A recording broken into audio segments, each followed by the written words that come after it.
Thank you all for inviting me here. This is, I think, the first time I spoke to this group was in 1989, late 1980s. I think 89 was the year. So it's been a long time. But back in 1989, we really didn't know, we, the medical community, didn't really know anything about this illness. We had no idea what was causing it. Maybe most important, we had no idea what was going on in the body that made people feel as sick as they did. And my perspective, looking back over 30 years, is that an awful lot has been learned about the biology of this illness. And the result of that is going to be better diagnostic tests and better treatments. It hasn't happened yet, but it will. That's the way progress works in every disease that I know of. And unfortunately, sometimes it just takes decades before the first real advances that matter to patients happen. But it's going to happen. So today I thought what I would do is highlight what seemed to me the most important things that have happened in new knowledge since I spoke here last, which I think was about 3 years ago. First, I wanted to talk about the controversy, I put it in quotes, about whether this illness has a biological basis.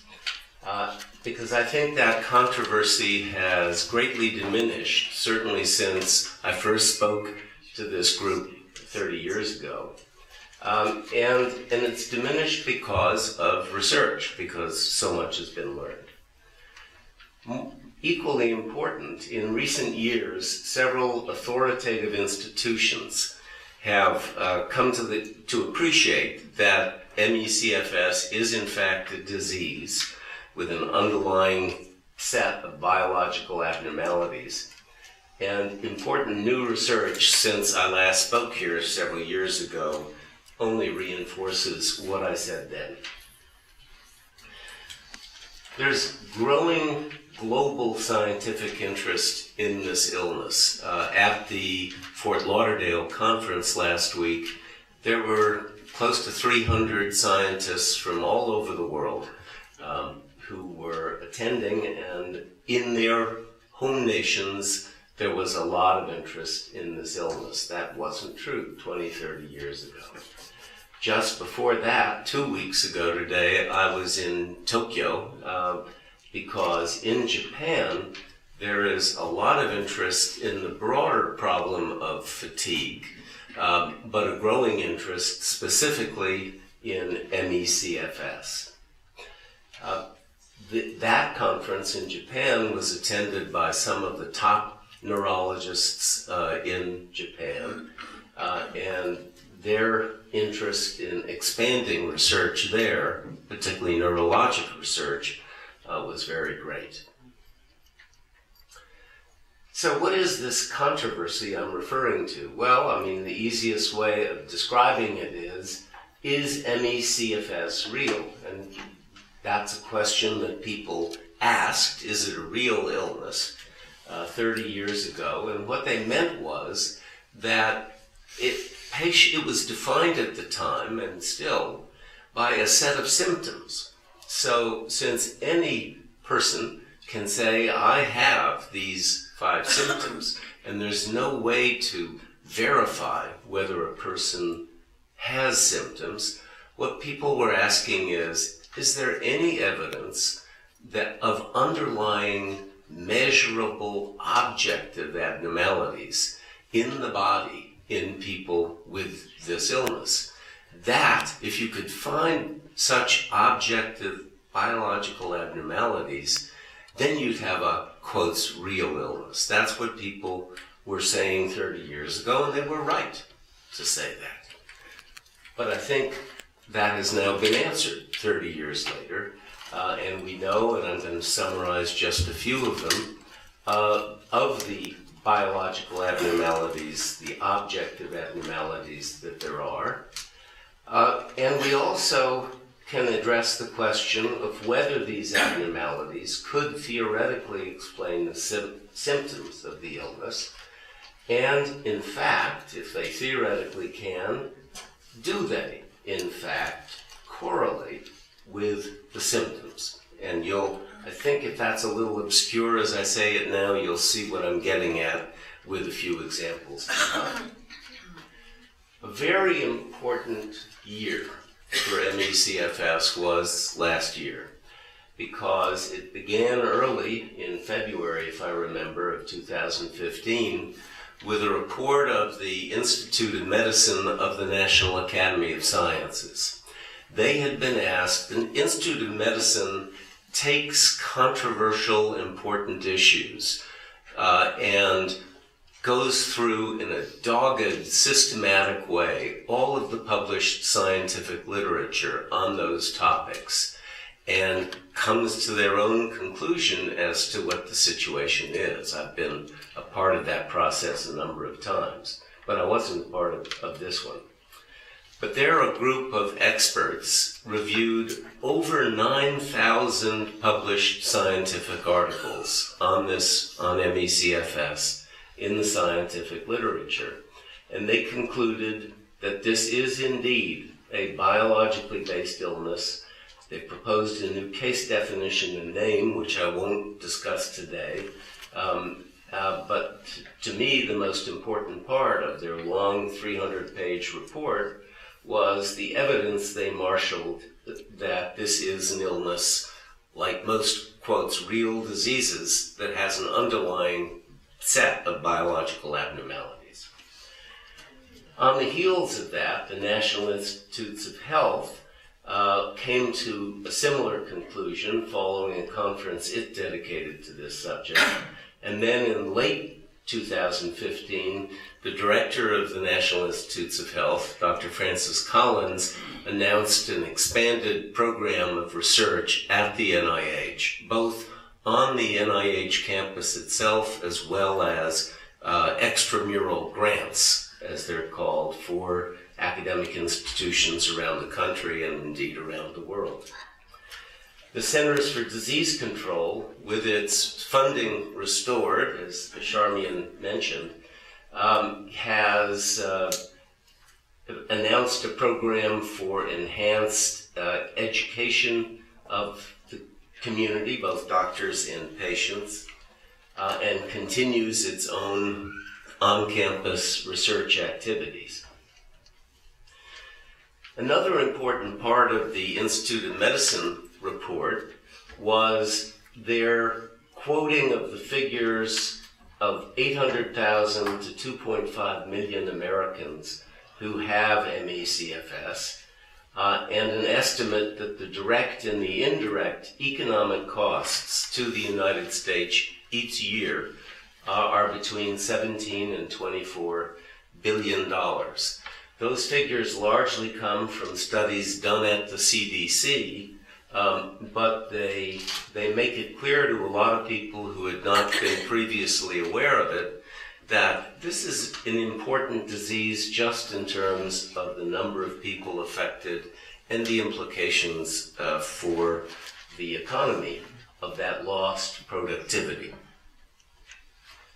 So today I'm going to focus mainly on new information since I was last here about underlying biologic abnormalities in the brain, central nervous system, the new research on exercise that helps explain this core symptom of ME/CFS, post-exertional malaise, studies of the immune system and the implications of that for infectious agents, studies of energy metabolism, mitochondria being a key part of what makes energy in the cells, what are called epigenetic studies. You've all heard of genetic studies, but I'm going to make a distinction between these two and summarize very briefly some of these newer studies that I think are going to prove to be very important.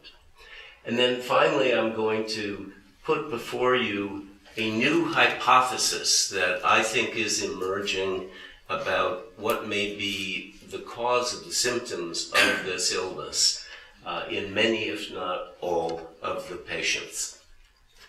And let me begin with that hypothesis, and then I'm coming back to it later.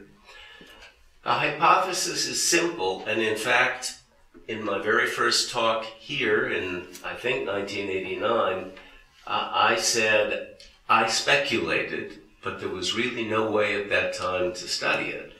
I speculated that the symptoms of this illness are caused by a low-grade inflammation in the brain. Inflammation meaning an activation of various parts of the immune system that caused symptoms by the very chemicals that the immune system uses to wage an attack against something.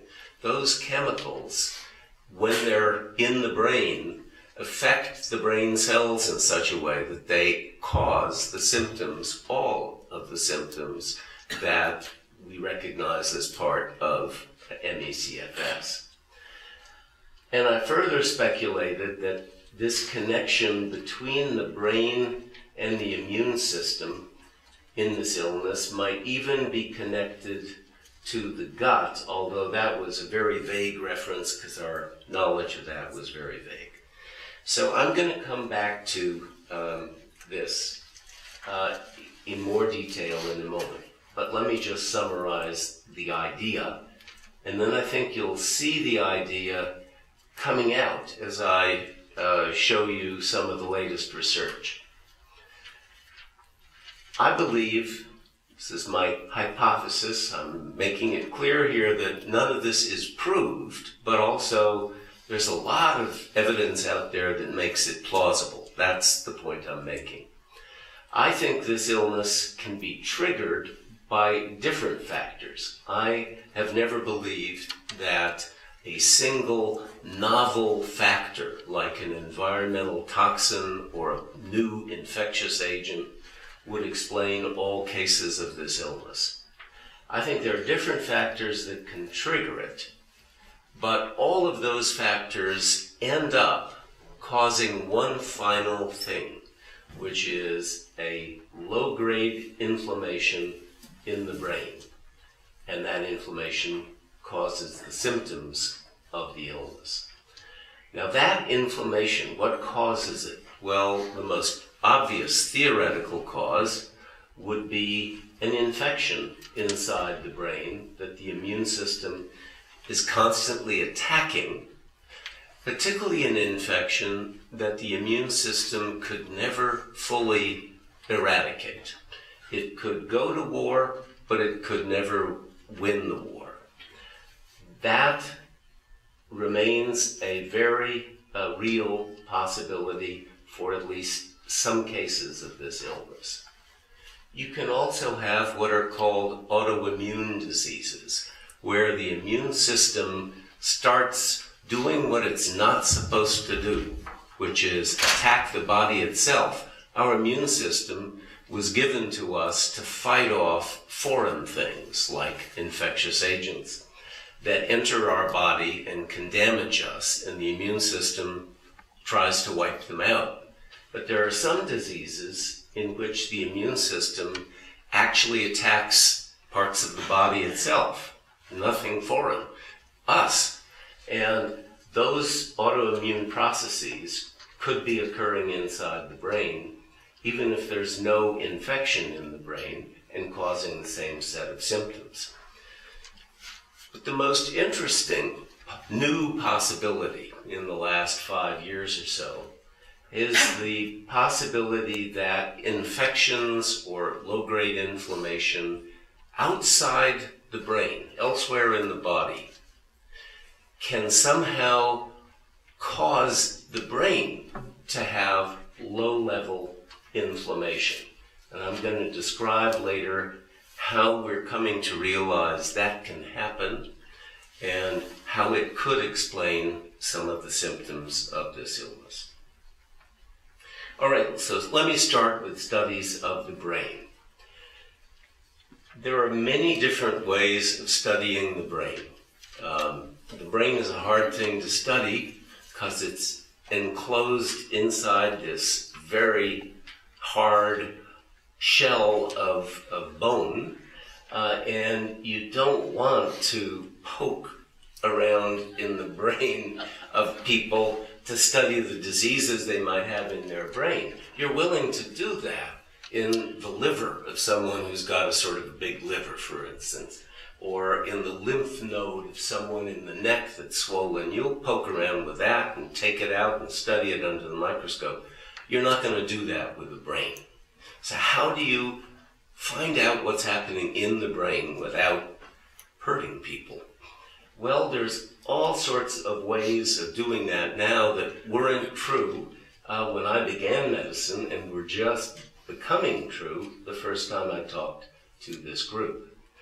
There are ways of studying the hormones that the brain makes that affect hormones throughout the body.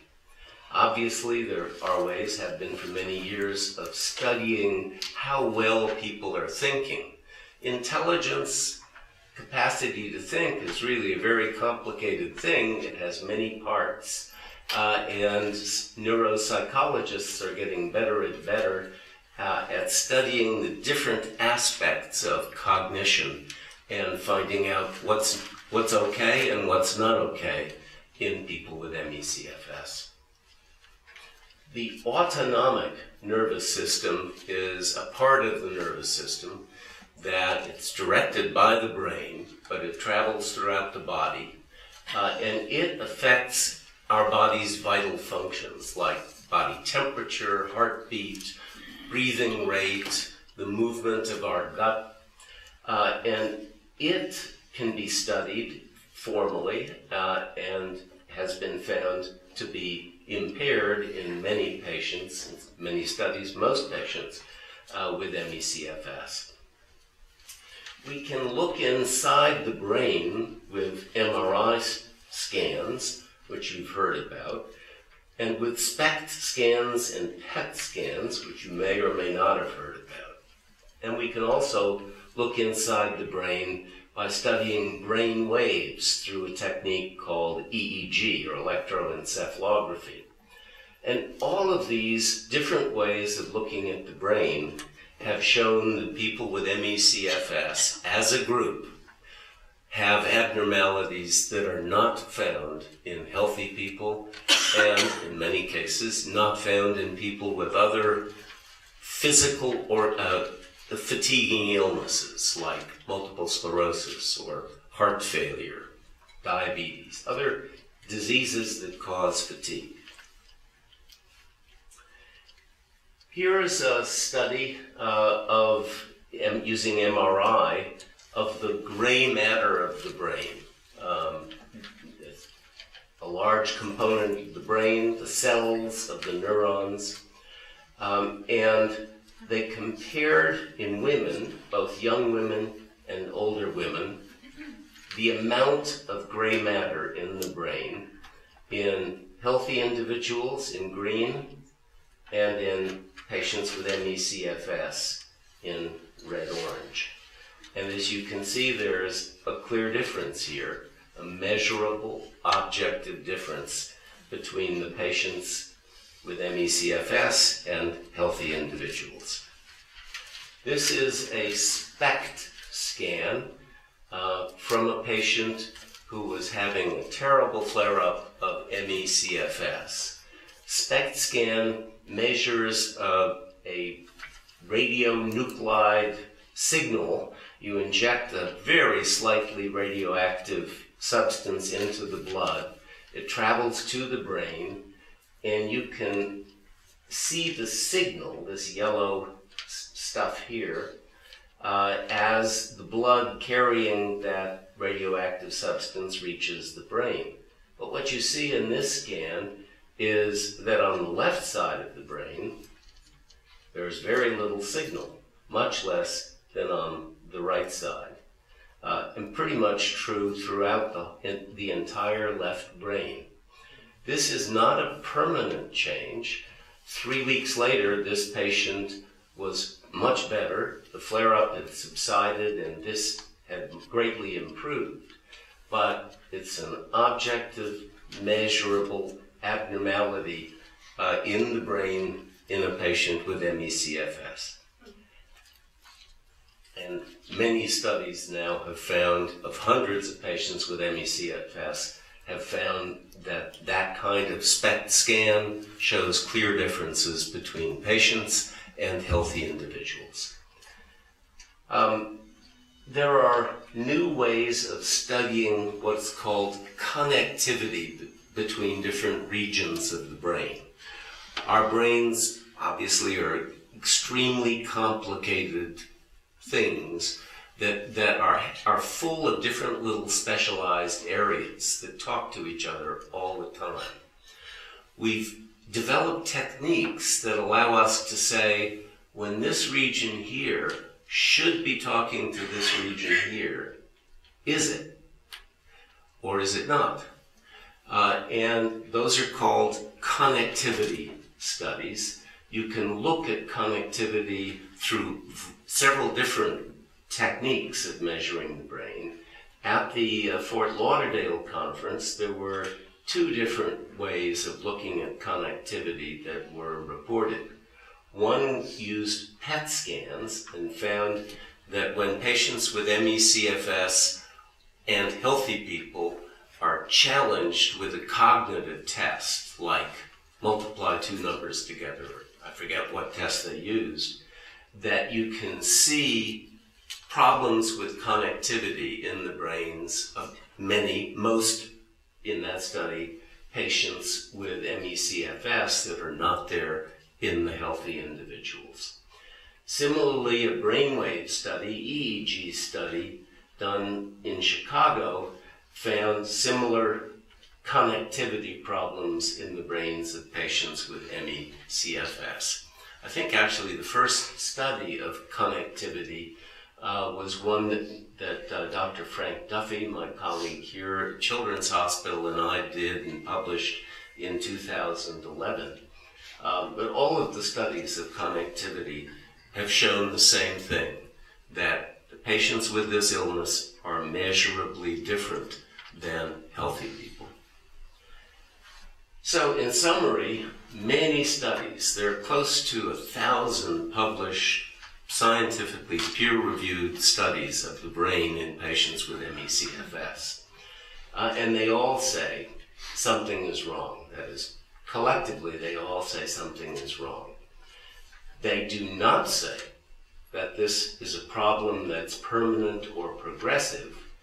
In fact, the studies that have looked at same people repeatedly over time find abnormalities that wax and wane, and they're not there some days and they are there other days. It's not a permanent problem with the brain, but it's a repeated problem with the brain. The cause of the problem remains obscure, but the hypothesis that I put forward today, low-grade inflammation in the brain, or elsewhere in the body that signals the brain, could well explain this. Now, what about the effects of exercise? As you know, one of the hallmarks of ME/CFS is what's called post-exertional malaise. After a physical challenge and after a cognitive challenge, people feel much worse. Usually that begins to happen 12 to 24 hours after the challenge. For example, raking leaves in an autumn afternoon. People may feel good while they're doing it, but the next morning they feel like they've been hit by a truck.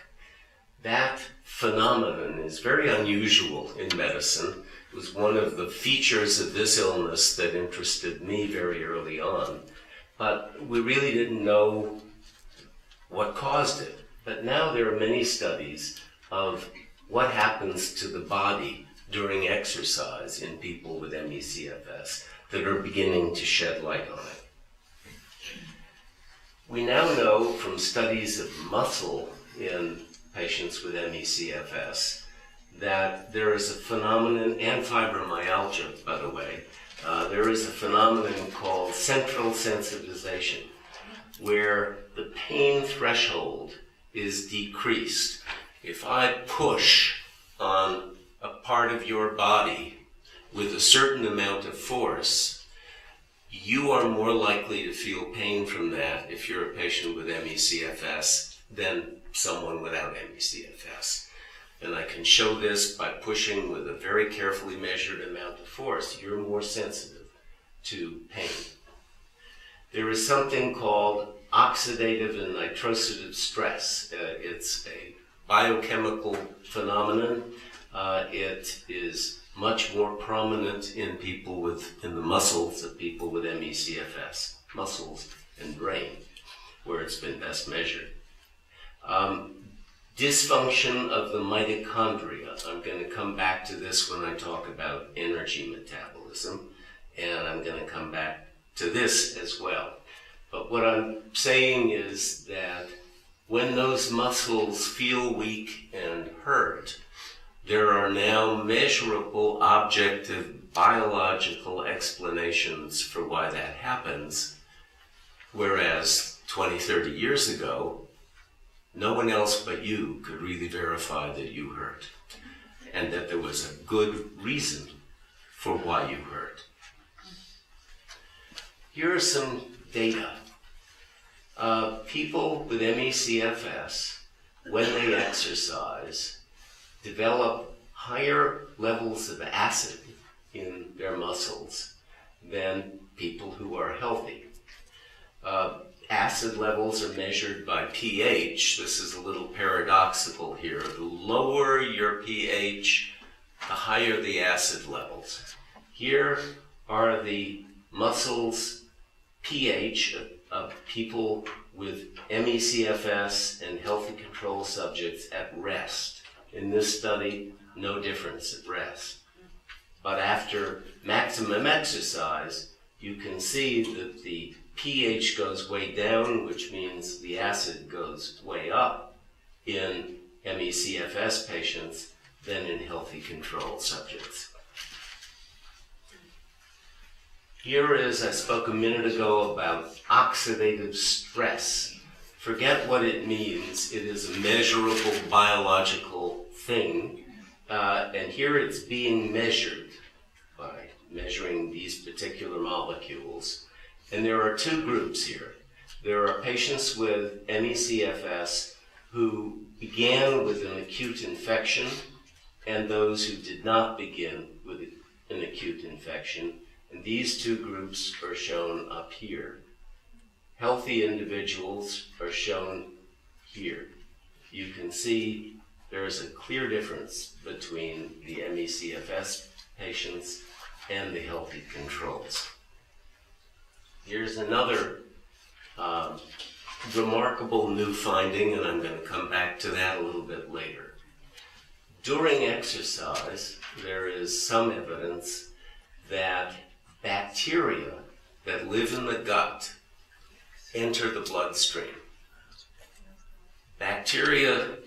When bacteria get into the bloodstream, it can make people very sick.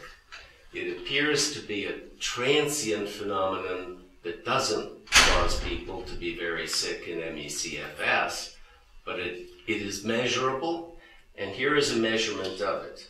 Here is pre-exercise, healthy individuals in red, ME/CFS in blue. Pre-exercise, they're both the same. And then after exercise, here's the ME/CFS patients, here's the healthy individuals. Is there a difference? So for those people who say, when you say to them, I tried to do a little bit more yesterday physically, and I just am paying for it today, and they're not sure they believe you, particularly your doctors, I would just ask them to explain to you, well, what does this mean? Does it mean that there is something there that's causing this symptom that you're experiencing or not? And I think it's pretty clear than it is. There were several studies at the Fort Lauderdale conference related to exercise that I thought I would summarize. The group at Stanford, led by Dr. Jose Montoya, it was a huge study of many patients with ME/CFS and healthy people of the same age and gender and background. And they found that there was a signature of certain cytokines, which are immune system chemicals that the immune system uses to orchestrate its attack, that this signature appeared in the ME/CFS patients, but not in the healthy individuals. A group from the University of the Pacific did a double exercise test. It's an interesting idea, and it's proved to be very important. Not everyone with ME/CFS, when they take a formal exercise test on a treadmill or on a bicycle, experience measurable abnormalities during that test. Many do, but not everyone. But then when you say, 24 hours later, let's do that test again, and you ask that not just of the ME/CFS patients, but of the healthy people, what you see that second test is a big degradation of performance in the ME/CFS patients. The first test has been a challenge, and they haven't recovered from it yet. And when they're asked to do that second test 24 hours later, then the abnormalities really come out. And that's what they found. They also found a novel abnormality, which was an inadequate heart rate for the performance that was required, that only appeared in the ME/CFS patients. They also, another novel finding from Georgetown University in Washington was that some people, when they stand up following the exercise test, start to lose blood pressure and to have abnormally high heart rates compared with healthy individuals. More interesting to me were these exercise testing studies, which really in this case confirmed prior work, which was that people with ME/CFS, when they're going through a formal exercise study, lose the ability to use oxygen in their bloodstream for energy. They switch over to other ways of producing energy. And they do it much earlier in exercise than healthy individuals do it. As a result of this switching from using oxygen to other sources of energy like sugar, lactate or lactic acid levels in the blood rise. That's particularly true in that second exercise test 24 hours later. And in fact, in ME/CFS patients, what you see is the lactate levels, which rose on that first test, rise even higher the next day on the second test. Whereas healthy individuals have a drop on that second test in the lactic acid levels compared with the first test. A clear biological, physiological difference between ME/CFS patients and healthy individuals in response to exercise. So this phenomenon of feeling terrible, often, not always, after exercise, we're beginning now to understand what's going on in the body that explains that, and finding objective evidence that explains it. What about the immune system? Well, back in the 20th century, when I first addressed this group, we had a group of what by today's standards are sort of crude ways of looking at the immune system.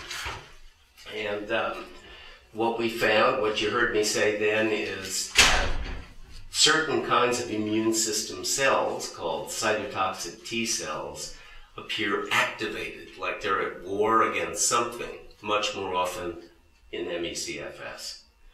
Natural killer cells, another type of white blood cell that's important in defending against viruses, are not functioning well in the test tube in ME/CFS. And then there are abnormalities of a particular immune cell system called the 2,5A system. And finally, that the cytokines, these immune molecules that are part of how the immune system fights battles, were increased in ME/CFS patients compared with healthy individuals. All of that remains true every time it's been studied. But in the 21st century, we can now study the immune system in ways that we could only imagine back in the late 1980s. Here is a huge study I was a part of, based at Columbia University. Nearly 300 ME/CFS patients from all over the country, 6 centers all over the country, compared with over 300 age and gender-matched healthy individuals. And this group of patients was divided into those who'd been ill less than 3 years compared to those who'd been ill for more than 3 years, as well as to the healthy controls. We were able in this study to do what would have been impossible 30 years ago, which is to measure the levels simultaneously of 51 different immune system molecules in the same sample of blood. It used to be a big deal to measure one of them in a sample of blood. Now we can measure 51 of them in the same sample of blood, which allows you to look at the interactions between them because they affect each other. And what we found was that the majority of these cytokines were turned on. They were upregulated in people who had been ill less than 3 years, but that was not true in those who had been ill longer. To make a long story short, it looked at like early in the illness, the immune system gets really revved up and it goes to work and it keeps fighting and it keeps fighting, but it can't win. And after years of this, it begins to poop out. And that its ability to make all of these immune system molecules that's so vigorous in the first 3 years of illness starts to attenuate later on. That's the most plausible explanation for the observation. This paper, I would say, was published in the online Journal of Science, which is one of the most prestigious scientific journals in the world. This is another study now of the cytokines in the spinal fluid, the fluid that bathes the brain, whereas the one I just showed you before was in the blood. 32, smaller study because it's harder to study spinal fluid than it is blood. 32 patients, 40 patients with multiple sclerosis, and 19 who were healthy controls. Again, 51 different cytokines measured, and again, highly significant differences found between the patients with ME/CFS and the healthy subset. But the ME/CFS patients were more often like the multiple sclerosis patients in having higher levels of these inflammatory cytokines. Another set of abnormalities are antibodies. We know of antibodies, for instance, when we're infected with a virus, the body makes antibodies against the virus is one way of fighting it. But the body also makes antibodies against our own tissues in the autoimmune diseases that I talked about earlier. There have now been multiple different antibodies to our own tissues identified in patients with ME/CFS, and many of them are directed at parts of the brain and the immune system. By the immune system in the brain against brain cells. This is a huge study presented just at the Fort Lauderdale conference. 200 patients, nearly 400 matched healthy individuals, same 51 cytokines, and there was a clear, statistically significant difference in the patients with ME/CFS than in the healthy controls in 17 of these 51 cytokines. What about infection?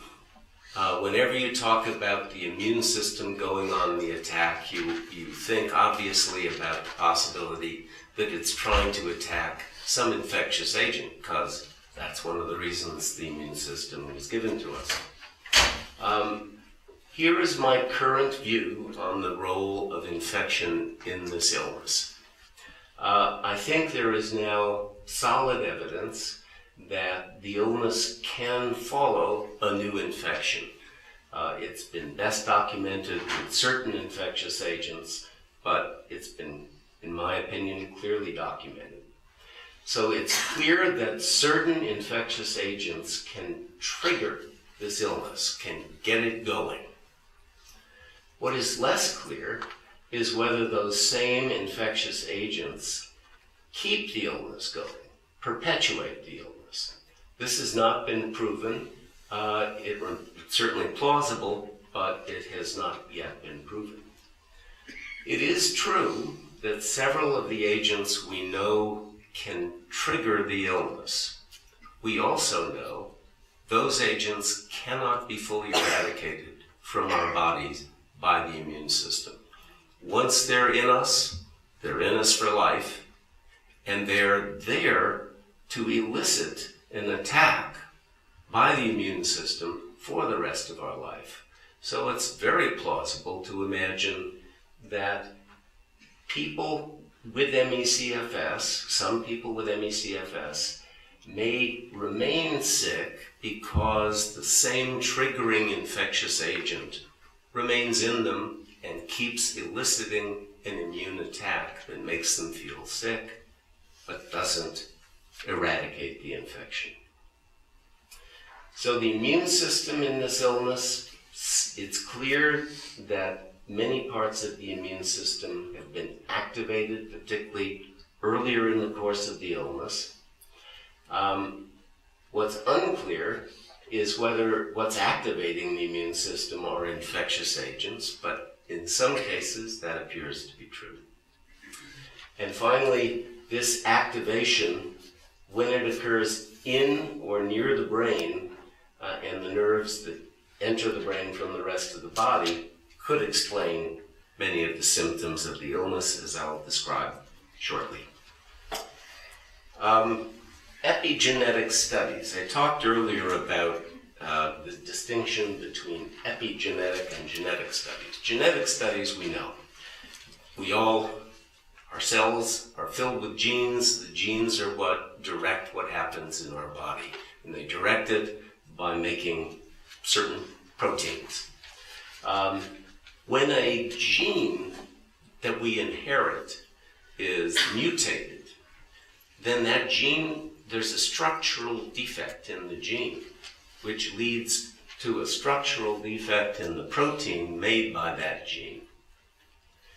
And that's a genetic disease. And when we first began to learn about genetic diseases, we thought it would be really simple, and that all diseases would be explained by some, ideally single defect in one gene that would explain the whole disease. Well, that's not true. It's not even close to true. Most diseases are influenced simultaneously by multiple different genetic defects. But what's become even more important, in my view, in the last 10 years is the recognition that not all diseases are caused by mutated genes, by structural abnormalities in genes. Many diseases are caused by genes that are perfectly normal, but they're just not turned on or turned off at the right time. And that's what's called epigenetic disease. Disease where the problem is not with a mutation in the gene, but with a gene that should be turned on right now to do the job it's supposed to do, but it isn't. Or a gene that should be turned off right now, and it isn't. Like in cancer, where a gene that causes cells to grow early in the embryo and then is supposed to shut off once the baby's born, get reactivated and turned on and start telling cells to grow that grow into a cancer. So epigenetic forces, and there are many different kinds, are being recognized as abnormal in ME/CFS. Energy metabolism. 20 years ago, someone at one of the IA-CFS conferences suggested that maybe the reason us people who have ME/CFS don't have enough energy is because our cells can't make enough energy. I thought that was a pretty simplistic idea, and I doubted it, but I was wrong. I think there are now hundreds of studies that show all sorts of abnormalities of energy production in the cells of patients with ME/CFS. There's a defective production of the molecules that give cells energy, ATP, and there are physical abnormalities that have been reported in some but not other studies in the mitochondria, the key little elements, organelles in the cell that are important in making energy. Here's an example of what happens when energy production is altered, and I talked about it earlier. Lactate or lactic acid is produced more aggressively, and you can measure that acid level in the spinal fluid of patients with ME/CFS and in patients with depression, or not shown here, or anxiety, shown here, or in healthy individuals. And you can see, no doubt about it, there's a clear difference in the ME/CFS patient levels than in these two comparison groups. I'm going to skip that. I think the one thing I would say about this slide is the group from Oslo, Norway, that came to the IA-CFS conference last week, to the group that is studying rituximab as a treatment, had nothing new to report about rituximab because that study won't end until next year. But what they did describe was a characteristic problem with energy production in the white cells of the patients that they were studying. So not even looking for that, they happened upon it, and it fits with what many other people are finding. I'm going to skip that. So let's come back to this inflammation in the brain hypothesis that I mentioned earlier. And let me start you this way. Anyone here not have the flu? Okay, so everyone's had the flu. You remember what you felt like when you got the flu. And many patients with ME/CFS have told me, I feel like I did when I get the flu, except this time the flu never went away. It's a flu that never went away. You've seen animals get sick. Can you tell when your dog is sick? Because the dog's sort of like you. It feels like you when you have the flu. Behaves like you. What do I mean? Well, that's what I mean. So,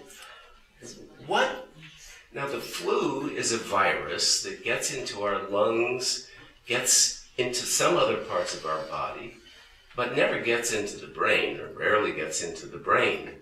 And yet we're feeling all of these terrible symptoms when we get the flu.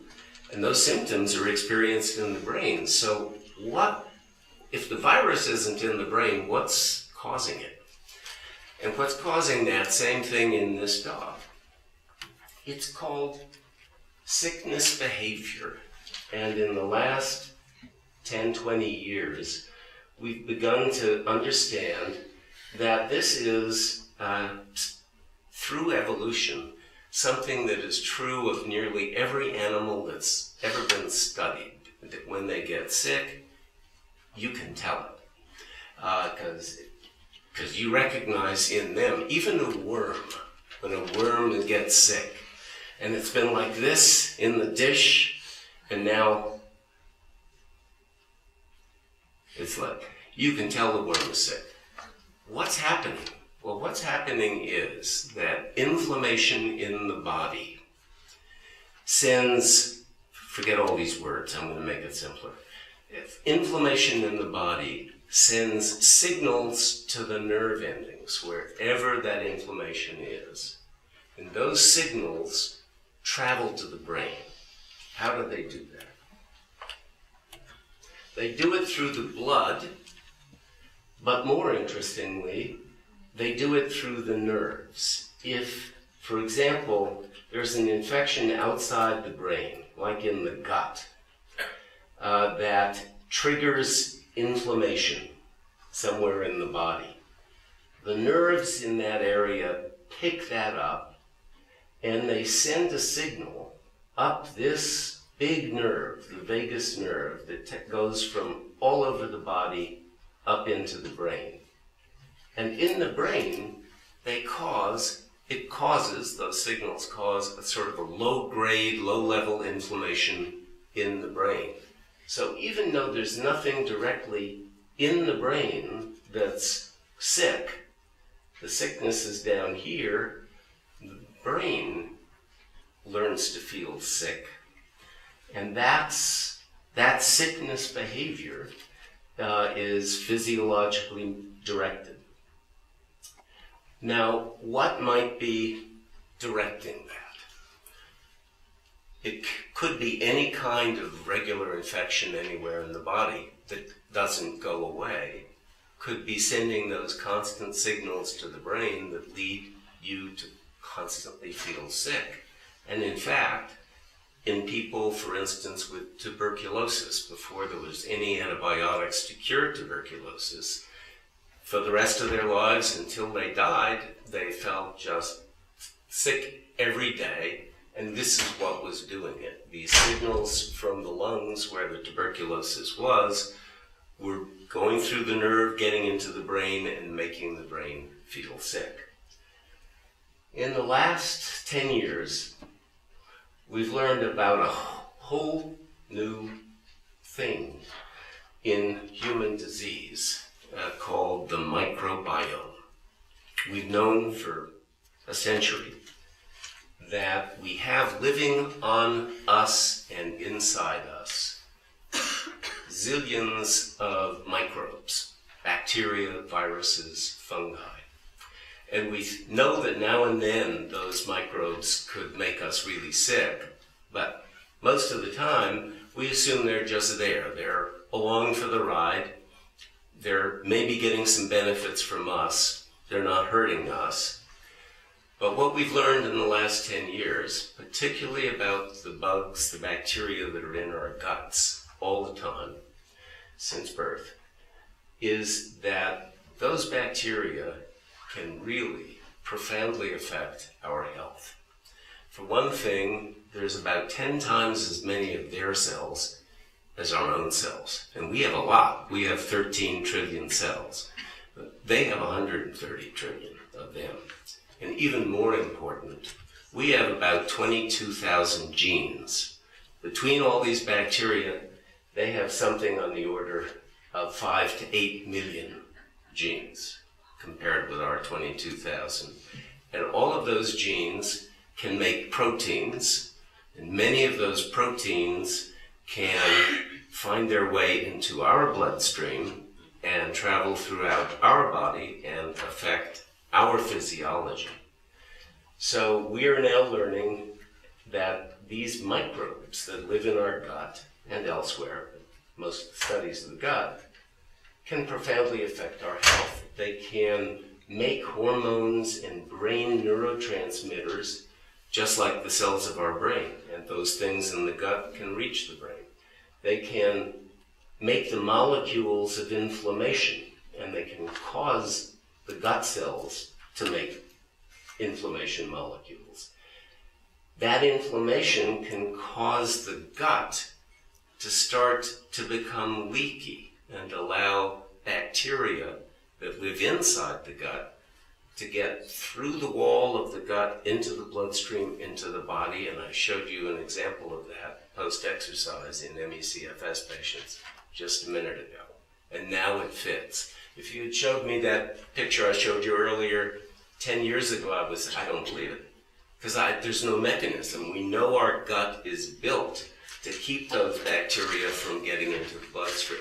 Well, it is, but in inflammatory illnesses, that can change. And this is a recent scientific study in ME/CFS patients that shows that it can change. Here is a gut toxin, a bacterial toxin called LPS, shown at higher levels in the blood of ME/CFS patients than healthy controls, and these two are telling the same story. So I've said now that, and I'm coming to an end, that it is entirely plausible that these various forces outside of the brain could be causing the brain to have a chronic low level of inflammation, and that could be causing the symptoms of ME/CFS. But is there any evidence, in fact, that there is a chronic low level of inflammation in the brain? 30 years ago, when I looked for an answer to that, since this was the hypothesis, there was simply no technique without opening the brain up and measuring it to know that. Now we can, using PET scanning, see whether certain molecules of inflammation are at higher levels in the brain than they are in healthy people. And here's the evidence. It's a small study from Japan, but many groups are now racing to try to replicate it, even do it better. Here was this signal. The higher this signal is, the more inflammation in the brain. These are the ME/CFS patients. These are the healthy controls. Almost a perfect separation between the two. No doubt, statistically, that the levels are higher. There is more inflammation in the brain of CFS ME. If this study, it's just a single study, fairly small, is in fact confirmed by other scientists, it will be an important piece of evidence that this general theory or hypothesis I've put forward may be valid. So, in summary, we still don't really understand the cause of this illness. And in fact, I think there are probably multiple causes or triggers, as I've said. I think the case definition, the one that we've used since 1994, the new one proposed by the Institute of Medicine, probably encompass several different illnesses that have similar symptoms but have different triggers. But nevertheless, they do encompass something that's very real biologically and explains the biologic changes, explain the state of suffering. No tests yet are adequately what's called sensitive and specific to constitute diagnostic tests. But there are several tests that have been reported in the last 2 to 3 years that, if further study of them proves to bear them out, may well become diagnostic tests. And we have so far no proven treatments, and certainly no FDA-approved treatments for ME/CFS. But what do we know that we didn't know the first time I came to speak to this group? I think we know conclusively that the illness is not simply an expression of physical symptoms by people with a primary psychiatric disorder, which many doctors said 30 years ago, and unfortunately some still say today. I think the studies I've summarized, and many more that I haven't had a chance to summarize, show a whole set of objective, underlying biological changes in the body of patients with ME/CFS that you don't find in healthy people, and that you often, when it's been studied, don't find in people with other fatiguing illnesses like multiple sclerosis, like depression. Those abnormalities involve the brain and autonomic nervous system, the immune system, energy metabolism, and what's called oxidative and nitrosative stress. I think it is plausible that this low-grade inflammation, sickness behavior model that I've presented today may become a way of focusing new treatments in the future that will help alleviate the symptoms. And I think that this long-held hypothesis finally has some meat on the skeleton that it didn't have when it was first put forward.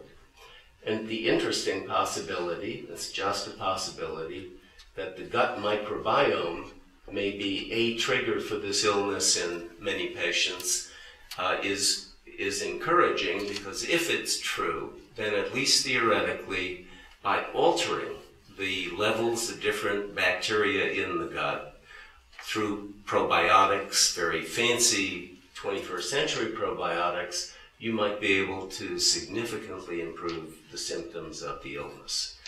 Not saying that's here. I'm not aware of a single large, credible scientific study yet that shows that such treatment could be helpful.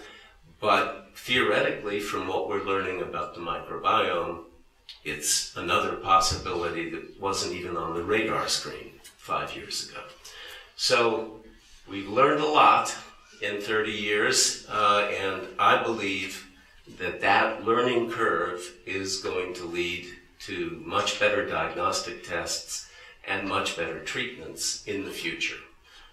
When the future is going to be here, I'm not prophet enough to say, but I know that the new surge of interest in this illness, not just in the United States but around the world, is likely to make it happen sooner than it would otherwise, and that encourages me. So thank you very much. Thank you for tolerating my bad cold. I hope you understood me. I'm free to answer any